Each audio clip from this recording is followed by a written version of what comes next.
और सर अभी नेक्स्ट का गुड ऑप्शन अगर मुझे आगे, हाँ, ये देखिए साइड पे आपको स्लाइड दिख रही है ना, उसके ऊपर टच करते जाएंगे, वो वाली स्लाइड यहाँ पर खुलती जाएगी। ओके ओके, ठीक है मैम। थैंक जी ठीक है, ओके, जी थैंक यू जी। Sir. A very, a very good afternoon to our most revered Guruji, Dr. Ashok Kumar Mohanty sir, Dr. Mahesh Chandra sir, हमारे most senior and respected mentor doctor Manoj Jaiswal sir, हमारे respected and senior mentor doctor Dilip Jani sir, doctor M B Mahadik sir, doctor Shashikant Shinde sir, doctor Anand sir, और हमारे सभी respected IHF family members. जैसा कि सभी को पता है, आज हमारे respected doctor Megha Lahoti ma'am ने अपना एक केस प्रेजेंट किया है और उसी को लेकर आज की हमारी ये वीसी है। तो सबसे पहले मैं हमारी आईएचएफ फैमिली की ओर से हमारे respected doctor Megha Lahoti ma'am का वेलकम करता हूं। Welcome ma'am, a very good afternoon ma'am. Good afternoon sir, thank you sir. आपका आवाज नहीं आ रहा है अभी। नहीं आ रहा है, जी जी जी जी, आ रहा है मैम, आ रहा है, आ रहा है गुड आफ्टरनून जी। सर, अभी आ तो रहा है सर आज क्लियर? मैम का ये पहला बीसी है, सभी पूरा कोऑपरेट करेंगे अपनी तरफ से कि उनका ये वीसी जो है पूरा शानदार रहे, यादगार रहे। तो ये हम सब की तरफ से प्रयास रहेगा। तो ओवर टू यू मैम अभी। Okay, thank you sir. Thank you, Praveen sir, for giving me this opportunity today. I will present my case in IHF group family member. And congratulations to all. You have reached the minimum. Everyone have reached to the minimum. I will start my session today with deep gratitude to our respected master, Dr. Samuel Henman sir, Ashok Mohanty sir, Dr. Mahesh Chandra sir. And with deep gratitude to our mentor, Dr. Manoj Jaiswal sir, Dr. Dilip Jani sir, MD Mahadik sir, Dr. Shashikant Shinde sir, Dr. Praveen Kumar, and all our respected IHF family members. This is the case of my husband who is suffering from eczema since from last 2 years. I have tried 2 to 3 medicine, but it is failed.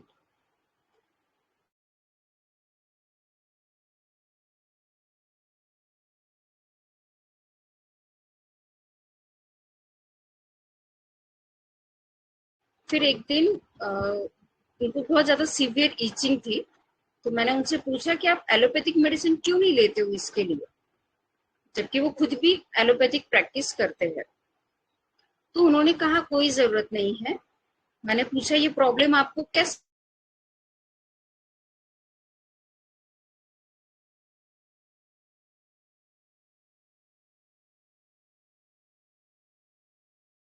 और वो बस itching करते रहे। तो मैंने कहा अगर कोई पेशेंट देख लेगा आपको कि जैसे आपके पैरों को, और वो दिख भी रहा था, उनके राइट फुट पे है, तो वो क्लियरली दिखाई भी देता है वो। तो मैंने बोला अगर कोई पेशेंट ने ये पैच देख लिया तो कितना एम्बेरसिंग फील होगा, आपको कुछ नहीं लगता? तो वो बोल रहे कि नहीं, मुझे कुछ, मैं ध्यान भी नहीं देता और मुझे कुछ फर्क भी नहीं पड़ता। बस इसी पे से यही एक जो फील आई मुझे, उसके ऊपर से ही मैंने मेडिसिन दी थी। मेडिसिन इतनी मिराकुलसली रिजल्ट आया, विद इन 8 डेज में 80% वो पैच पूरा रिड्यूस्ड हो गया। ईचिंग ओवर एंड नाइट पूरी बंद हो गई। फिर से मैंने अभी रिपीट भी डोज नहीं किया।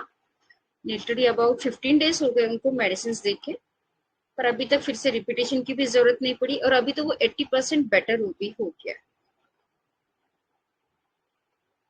तो प्रवीण सर, मैं आगे चलूं, बिकॉज मतलब मेडिसिन बराबर ही क्रैक कर ली है।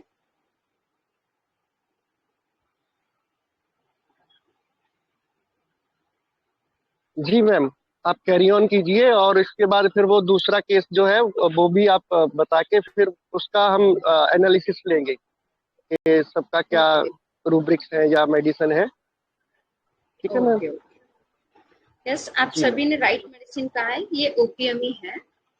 तब था कि ये बंदा खुद डॉक्टर है और उसे कुछ इस बात से फर्क भी नहीं पड़ता, मतलब इंडिफरेंस सफरिंग टू, मैंने तो फील पे ही दिया था, कोई भी रूब्रिक नहीं लिया था मैंने उस टाइम पे। तो इंडिफरेंस सफरिंग टू कंटेंट ये लिखे मैंने उनको ओपीएम दिया था। अभी मैं थोड़ा सा आपके साथ ओपीएम की जर्नी शेयर करूंगी। इनिशियली आपको भी पता है कि ओपीएम एकदम फ्रीलेस होता है, मतलब वो जो अपनी डिसीज है, जो अपनी ट्रबल है, उसको उसकी वो चीज के लिए कोई वो बॉदर नहीं करता है। he does not realize that he has a problem. Patient बहुत ही कंटेंट रहता है।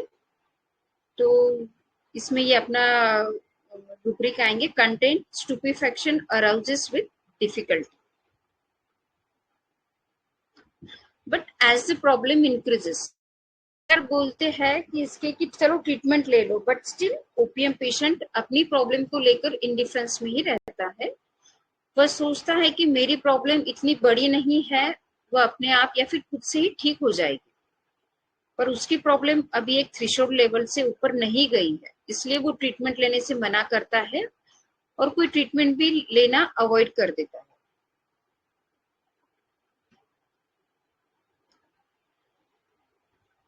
In well says he is well sick man, very indifferent suffering to, indifference chill during, indifference complaining does not, asking nothing for, an escape attempt to।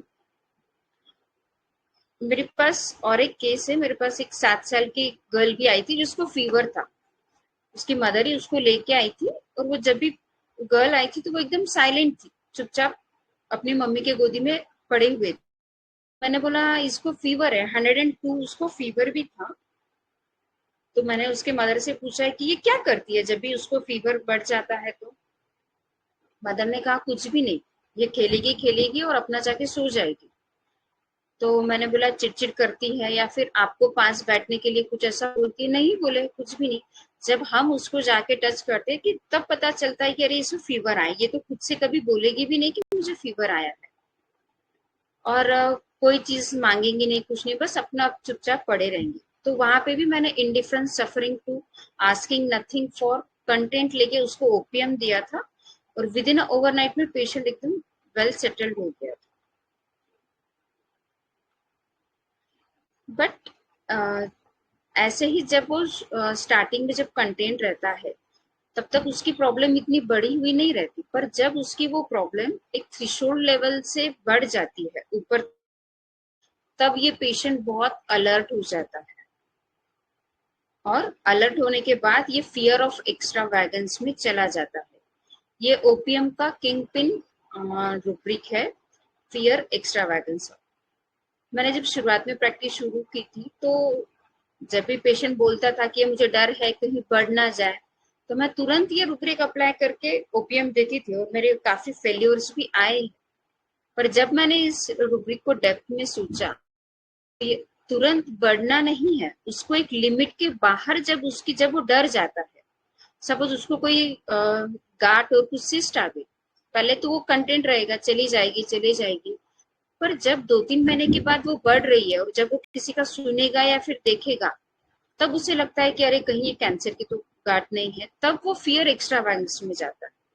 तो आप जब भी ये rubric apply करो तो उतना एक्स्ट्रावैगेंस डेप्थ में हो।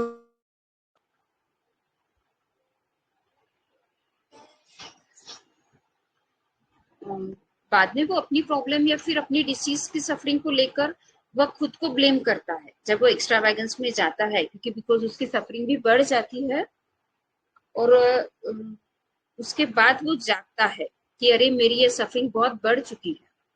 तो वो जो भी सफरिंग है उसके लिए वो खुद को ब्लेम करता है कि मेरी गलती की वजह से शायद से आज मैं ये सफर कर रहा हूँ, और उसकी यह सजा पनिशमेंट उसे मिल रही है, ऐसा उसे लगता है। He feels that he is about to receive injury as the disease had crossed the limit, so immediately he consulted to doctor and asked him to check his diseases. He also inquires about the fees and time required to get well. वो सारी inquiry भी करेगा, ये कब तक मतलब doctor को पूछेगा कि कब तक मुझे ट्रीटमेंट लेनी चाहिए, ये कितने दिन में ठीक होगी। तो उसके ये रूब्रिक्स है: alert, delusion, injury, about to receive injury, delusion, wrong done wrong he has, reproaches oneself, delirium, blames himself for his folly, and talking business. And when he does not feel well within a period of time, he gets anxious, irritable and angry and make noises regarding the failure of commitment of the doctor part. अगर आपने समझो उसको बोल दिया कि लेनी पड़ेगी 3 महीने में आप सब मतलब ये जो डिसीज है आपका सेटल हो जाएगा, वो 3 महीने चाहे फर्क हो ना हो, जैसी है वैसी गांठ वो लेता रहेगा क्योंकि वो कंटेंट फेज में रहता है। पर अगर 3 महीने तक अगर वो नहीं ठीक हुआ तो फिर वो बहुत एंशियस और इरिटेबल हो जाता है, फिर नॉइज इंक्लिमेशन नॉइज में भी वो चला जाता है। Then anxiety future about, irritability aroused when anger from noise inclination to make noise and talking business out. वो आपके पास आके झगड़ा भी करेगा कि आपने तो बोला था ये 3 महीने में ठीक होगा, अभी तक नहीं हुआ। Then when not relieved in time, he changed the doctor also. अगर उसको वो टाइम पीरियड में अगर रिलीफ नहीं हुआ तो वो डॉक्टर भी चेंज कर देता है। As the disease increases, he is embarrassed and indignant from the distress. इतनी ट्रीटमेंट लेने के बाद भी, इतना सब कुछ कर लेने के बाद भी मेरी प्रॉब्लम क्यों नहीं ठीक हो रही है, तो वो ये पेशेंट ग्रुपिंग भी करता है डार्क में। Gestures makes grouping as if in dark in the elements from embarrassment and delusion disorder object appear in.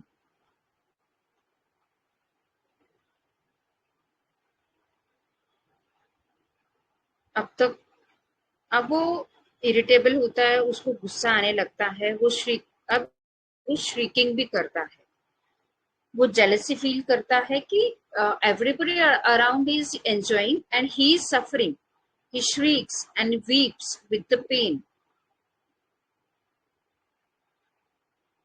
Rest desire for jealousy people around of those shrieking pain with the weeping pains with the.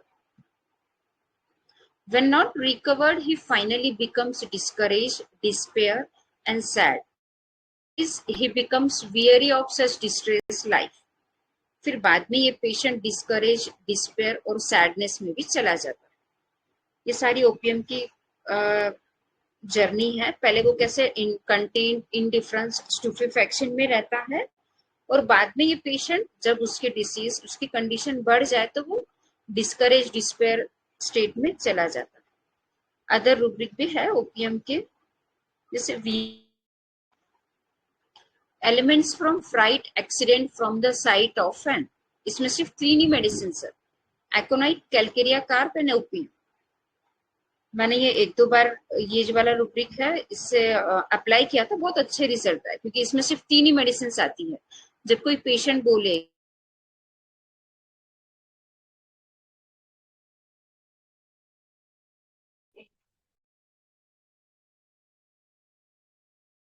Accident from sight of an, masturbation के भी इसमें काफी rubric है। Insanity, masturbation from dementia, masturbation with elements from shame and obscene songs singing. OPM काफी बार हमें belladonna के साथ भी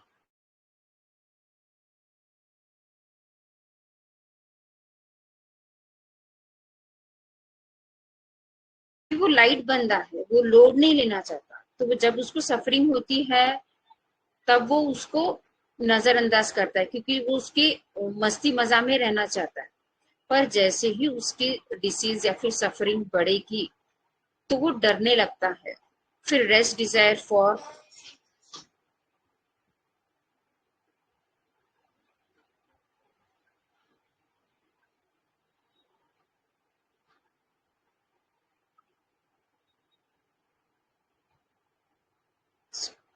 हेलो,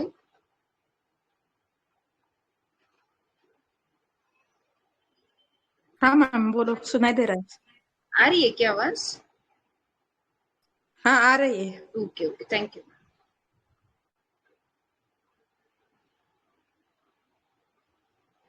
फिर बाद में वो shrieking, consciousness alternate with shrieking में वो पेशेंट चला जाता है। तो ये मेन डिफरेंस था बेलाडोना का। पर ओपीएम ऐसा नहीं रहता है, ओपीएम बहुत ही कंटेंट रहता है। फिर बाद में वो डिस्पेयर में भी जाता है, वो noise inclination to make noise. जबकि बेलाडोना को अगर फर्क भी नहीं पड़ेगा तो वो आपके पास आके झगड़ा नहीं करेगा, वो एक मतलब हंसी मजाक के इसमें बोलेगा क्या आपसे पेशेंट आपसे नहीं ठीक होगा तो मुझे दूसरे डॉक्टर के पास बोल दो, मैं उसके पास चला जाऊंगा। पर ये ओपीएम का पेशेंट आपसे सीधा झगड़ने भी लगेगा। तो यही था सब कुछ। Thank you to all our respected IHF family member for your support and participation. Thank you, sir.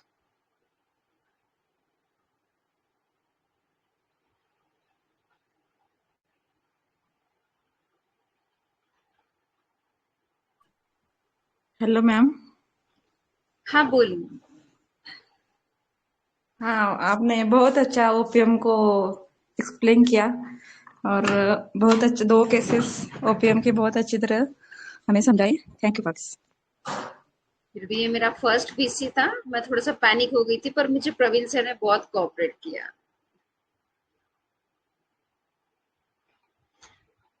लगता नहीं है मैम पहली बार कर दिया ऐसा। बहुत अच्छा हम्म, कॉन्फिडेंट किया। मैडम आपने ओपीएम की आपका जर्नी कल बहुत का अच्छे केस से था ना निभाई मैम, थी। संजीवनी मैम, ओपीएम का, वो मैंने आज पूरा कर दिया। हाँ, अच्छा हुआ। मुझे तो वो करना था लेकिन थोड़ा टाइम नहीं मिला, इसलिए ओपीएम का और स्टेपिस आज फेस्टिवल आज का भी। मुझे अच्छा लगा आज ओपीएम का ही केस हुआ तो वो कंटिन्यू हो गया ऐसा। Thank you ma'am. और किसी को कुछ क्वेरी है? संजीवनी मैम, आज आप ऐड कर दीजिए आपका ओपीएम का जो कल रह गया। संजीवनी मैम, सर मैम ने सब कुछ तो बता दिया है। मुझे लगता है वो सीजेस हेड वाला रूब्रिक ये ओपीएम में है ना। Hello sir. Hello. Connection problem. हाँ बोलो बोलो बोलो। वो जब पेशेंट मुझे एक्चुअली याद नहीं आ रहा, लेकिन वो सीजेस हैंड वाला वो रूब्रिक ओपीएम का ही है ना। हाँ ओपीएम ही है उसमें, एंगर सीज हाँ द हैंड ऑफ बाईस्टैंडर, हाँ ऐसा कुछ एंगर। रूब्रिक है। Yes. हाँ, जब वो ट्रीटमेंट लेके हाँ थक हाँ जाता है, आपने उसको टाइम हाँ दिया तो फिर उस पर्टिकुलर पीरियड में वो बेटर नहीं हो गया और वो ज्यादा ट्रीटमेंट लेता है 2-3 महीने, लेकिन उससे भी उसको रिलीफ नहीं मिला तो आकर सब वो मेडिसिन आकर वो सब टेबल पर आप जोर से पटकेगा, नॉइज इंक्लिमिनेशन में जाएगा और वो रहने दो आपसे कुछ नहीं होता है ऐसा बोलकर वो निकल जाएगा क्लिनिक के बाहर। ये तो anger seizes the hand those around वाला ओपीएम का रूब्रिक है। बाकी तो मैंने इतना ज्यादा नहीं प्रिपेयर किया, मैम ने सब कुछ बता दिया है। ऐसा है। वो एक ओपीएम का फीवर का केस था मेरा, वो छोटा बेबी था और उसका वो रास्ते में वो बीच में उसका एक्सीडेंट होते होते ऐसा किसी ने उसको खींच लिया तो और उस पर जोर से चिल्लाए सब लोग और तो उसको फीवर आ गया और उसी टाइम मैंने उसको ओपीएम दिया था। तो सडन जो फीवर आया था वो डर की वजह से, एक्सीडेंट के डर की वजह से तो वो चला गया था। तो फियर एलिमेंट्स फ्रॉम फियर ये लेके मैंने उसको ओपीएम दिया था। ये एक मेरा केस था, मैम ने बताया उस स्टाइल का। मैम प्लीज कंटिन्यू करो। Thank you ma'am.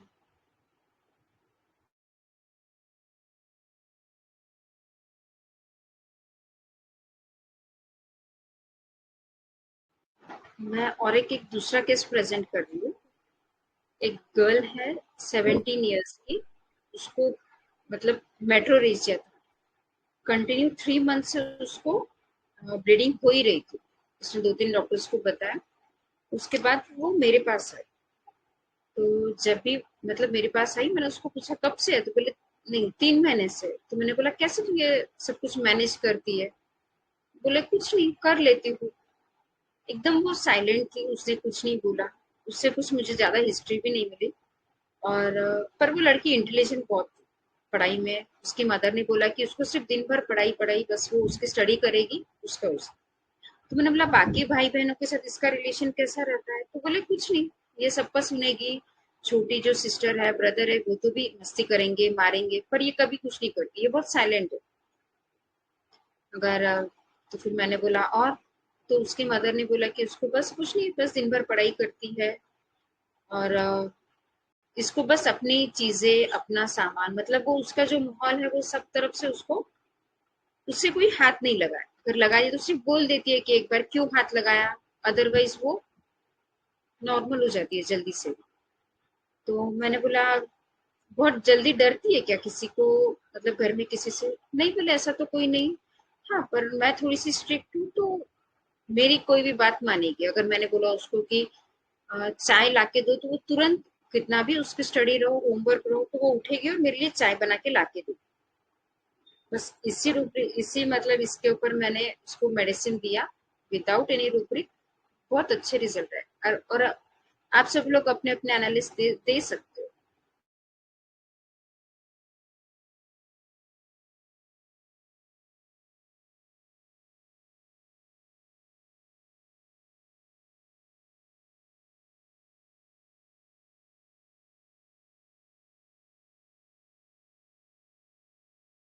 उसके स्कोर भी अच्छे थे, हमेशा 97 98% उसको आते थे। Intelligent, ma'am, intelligent, pleasing desire to, and yielding disposition carcinosin.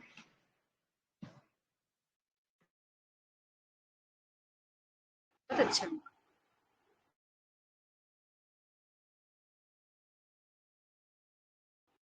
और कोई?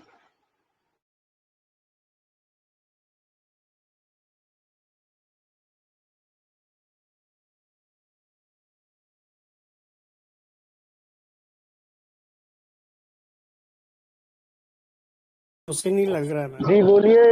ये हाँ हाँ जी सर। यील्डिंग डिस्पोजिशन तो है ही है उसका, साथ में काफी इंटेलिजेंट भी है, और जो बताया कि तुरंत उनका काम कर देती है। तो थोड़ा सा कहीं हल्का सा वो डोमिनेशन तो नहीं लगा, लेकिन फिर भी शायद मम्मी का काम बहुत जल्दी करती है, तो कई बार बच्चे डोमिनेट ना भी किए जाएं लेकिन उनके अंदर ये फीलिंग आ जाती है, उस हिसाब से ये एलिमेंट फ्रॉम डोमिनेशन भी हो सकता है। तो कार्सिनोसिन ही आ रहा है मैम। जी सर जी, मैंने उसको कार्सिनोसिन ही दिया था, पर पहले उसको इंटेलिजेंट, और उसकी मदर ने भी इतना नहीं बताया, तो मैंने नक्स भूमिका दिया था उसको, उससे रिजल्ट नहीं आया। तो मैंने उसको बोला था कि थर्ड डे मुझे फॉलोअप देना, तो उसे कुछ रिलीफ नहीं आया। फिर थर्ड डे फिर से उसके पापा के साथ आई थी, तो फिर उसके पापा ने बताया कि इसकी मम्मी से डरती है, जो भी बोलेगी मम्मी का सब कुछ सुनेगी, सब करेगी। तो फिर उसके बाद में मैंने उसको कार्सिनोसिन दिया और इतना अच्छा रिजल्ट आया। उसकी विद इन अ नाइट में उसकी ब्लीडिंग स्टॉप हो गई। आज वो एक साल हो गया नियर अबाउट, वो उसको फिर से रिपीट भी नहीं करना पड़ा। सिर्फ कार्सिनोसिन 30 के सिंगल डोज से ही वो सेटल हो गई। किसी को कुछ क्वेरी है? और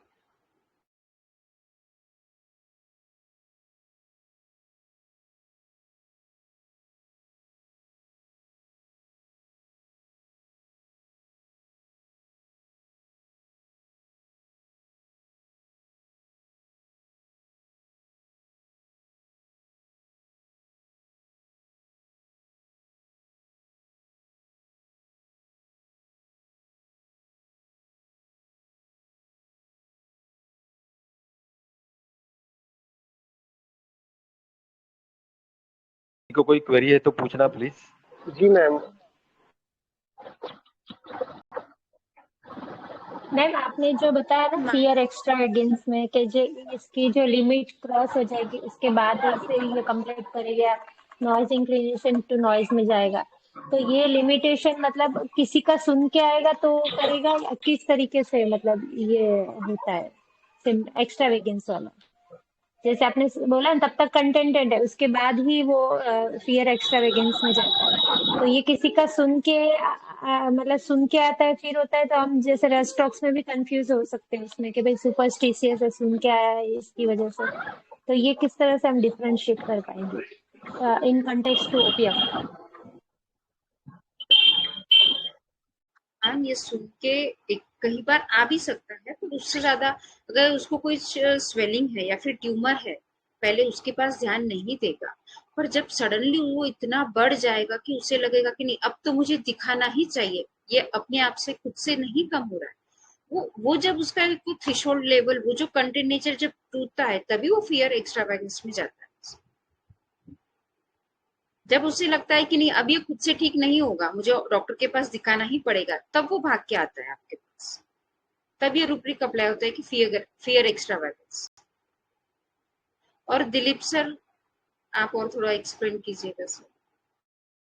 ये कोई भी रूप में आ सकता है। देखो, एक पेशेंट का बोलता हूँ, एक पाइल्स का पेशेंट था, तो उसको मतलब पेन भी हो रहा था, ब्लीडिंग भी था उसको।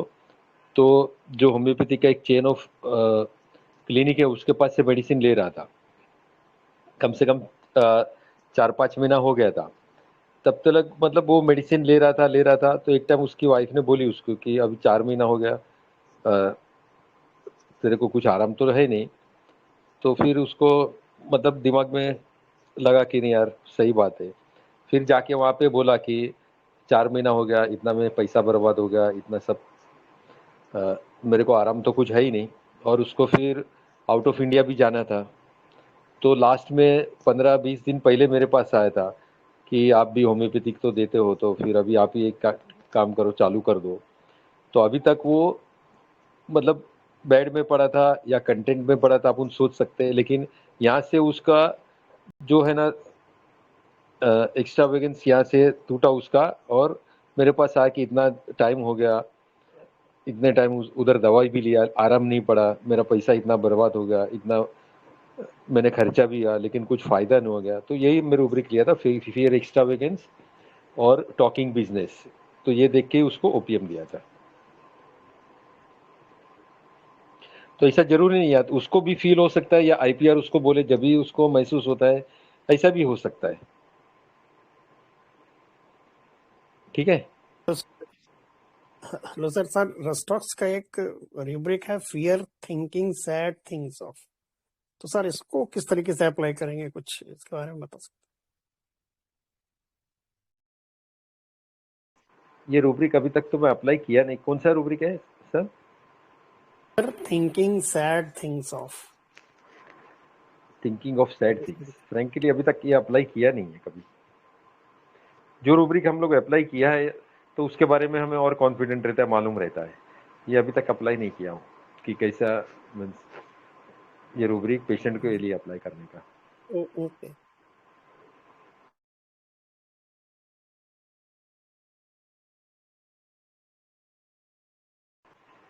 और कोई है क्वेरी? नहीं तो फिर वाइंड अप करते हैं। जी सर, ये शेयर स्क्रीन जो है मैम ऑफ कर दीजिए आप वहीं से, जहाँ से इसको किया था ना,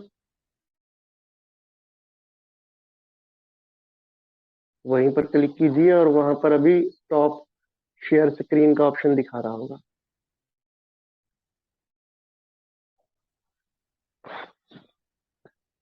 तो बहुत ही बढ़िया केसेस थे मैम दोनों, और दोनों ही जो है हमारी ब्रेड एंड बटर रेमेडीज हैं।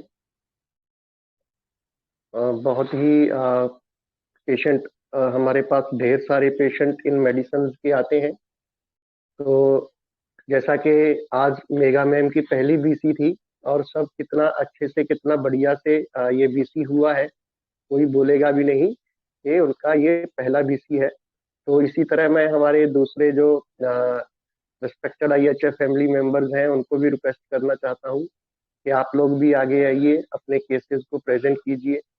कुछ नहीं है, सिर्फ हेजिटेशन रहता है थोड़ा, और कुछ भी नहीं है।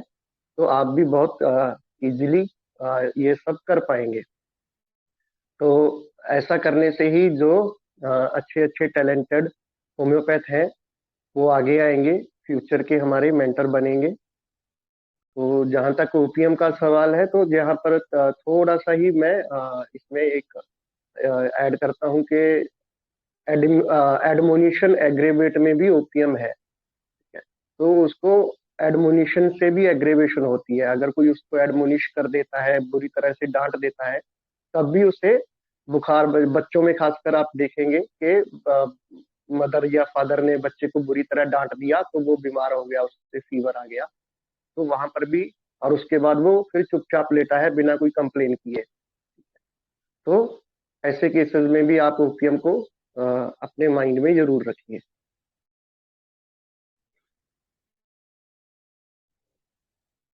तो किसी का कोई क्वेरी है, प्लीज बताइए।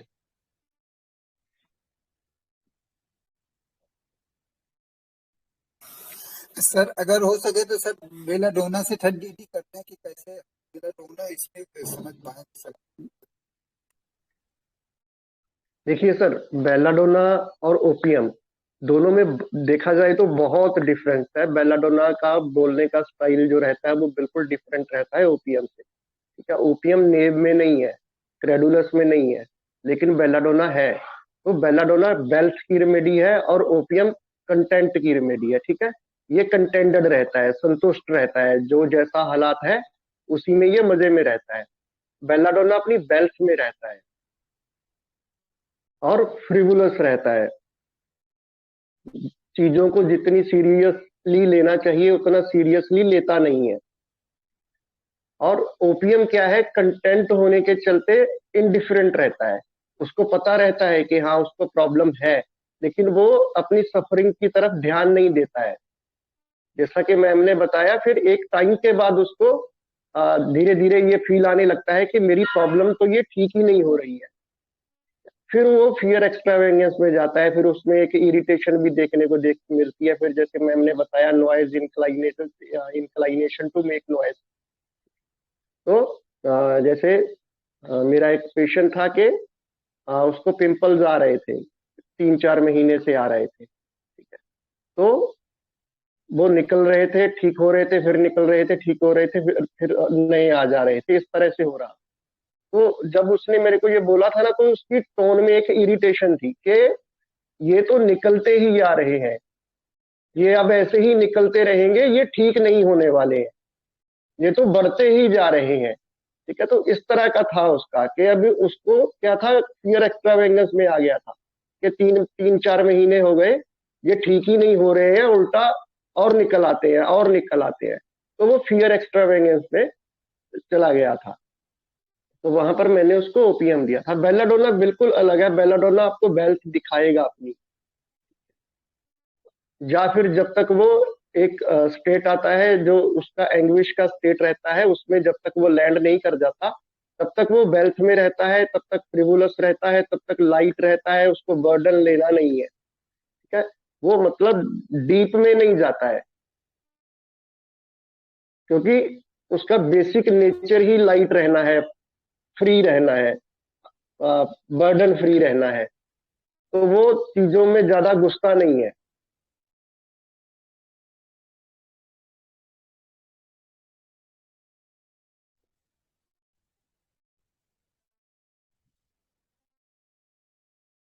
ठीक है सर। मैं एक एग्जांपल देती हूँ सर, इसके साथ थैंक यू सर। डिफरेंशिएट करो। अगर समझो पिंपल्स बेलाडोना के पेशेंट को आया है, तो वो उसको हाइड करेगा, वो स्कूल जाएगा, पार्टीज में जाएगा, उसको हाइड करके जाएगा।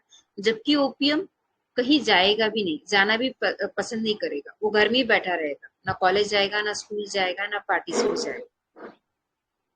ये भी तो हाइडिंग नहीं है ओपीएम, जबकि बेला हाइड करता है। जी जी, ये जो इंडिग्नेशन है, मोटिफिकेशन है, ये ओपीएम में ज्यादा रहती है, बेलाडोना में उतनी उतनी नहीं रहती है।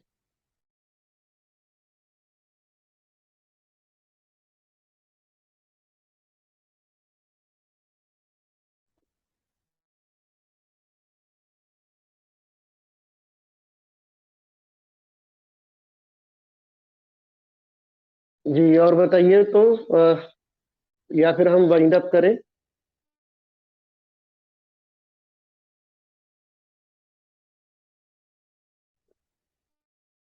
जी, अभी हाइडिंग में ओपीएम भी आ गया है, कंप्लीट रिपीटरी में है।